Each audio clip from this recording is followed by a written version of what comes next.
നന്ദിയും ക്ഷമയും. രണ്ട് സുഹൃത്തുക്കൾ മരുഭൂമിയിലൂടെ യാത്ര ചെയ്യുകയായിരുന്നു. യാത്രക്കിടയിൽ പെട്ടെന്നുണ്ടായ ഒരു പ്രകോപനത്തിന്റെ പേരിൽ ഒരുവൻ അപരന്റെ മുഖത്തൊരടി കൊടുക്കുന്നു. അടി കിട്ടിയവനാകട്ടെ കണ്ണുനീരോടെ അവിടെയിരുന്ന് പൂഴിയിൽ ഇങ്ങനെ എഴുതി: "ഇന്ന് എന്റെ ആത്മസുഹൃത്ത് എന്റെ മുഖത്തടിച്ചിരിക്കുന്നു." വീണ്ടും അവർ യാത്ര തുടർന്നു.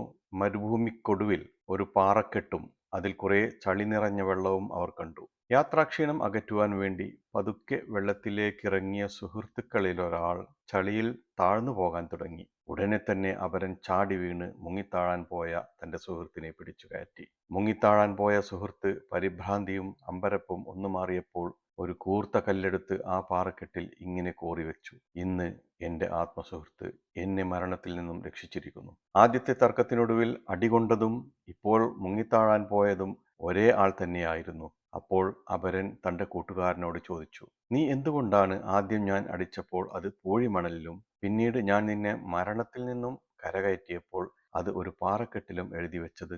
അപ്പോൾ അപരൻ പറഞ്ഞ മറുപടി നമ്മെ എല്ലാവരെയും ചിന്തിപ്പിക്കുന്ന ഒന്നാണ്. ആരെങ്കിലും നമ്മെ വേദനിപ്പിക്കുമ്പോൾ അത് നാം ഒരു പൂഴിമണലിൽ കോറി ഇടണം. ക്ഷമയുടെ ഇളം കാറ്റ് വീശുമ്പോൾ അത് മാഞ്ഞു പോയിക്കൊള്ളും. എന്നാൽ ആരെങ്കിലും നമുക്ക് നന്മ ചെയ്യുമ്പോൾ അത് പെട്ടെന്നൊന്നും മായാത്ത പോലെ നമ്മുടെ മനസ്സിൽ കിടക്കണം. ഈ ഒരു മറുപടി, പ്രിയപ്പെട്ടവരെ, നമ്മെ ഏറെ ചിന്തിപ്പിക്കണം. നമ്മുടെ മനുഷ്യ സ്വഭാവത്തിന്റെ പ്രത്യേകത വെച്ച് ആരെങ്കിലും നമ്മെ വേദനിപ്പിക്കുമ്പോഴാണ് നാം അത് മനസ്സിൽ കൊണ്ടു നടക്കുക. അതായത് ആ കോപത്തിന്റെ തീവ്രതയിൽ പാറയിൽ കോറിയിട്ടെന്ന പോലെ ആ അനുഭവം നമ്മുടെ മനസ്സിൽ കിടക്കും. അതേസമയം മറ്റുള്ളവർ ചെയ്യുന്ന നന്മകളെക്കുറിച്ച് നാം ഏറെയൊന്നും ചിന്തിച്ചെന്ന് വരില്ല.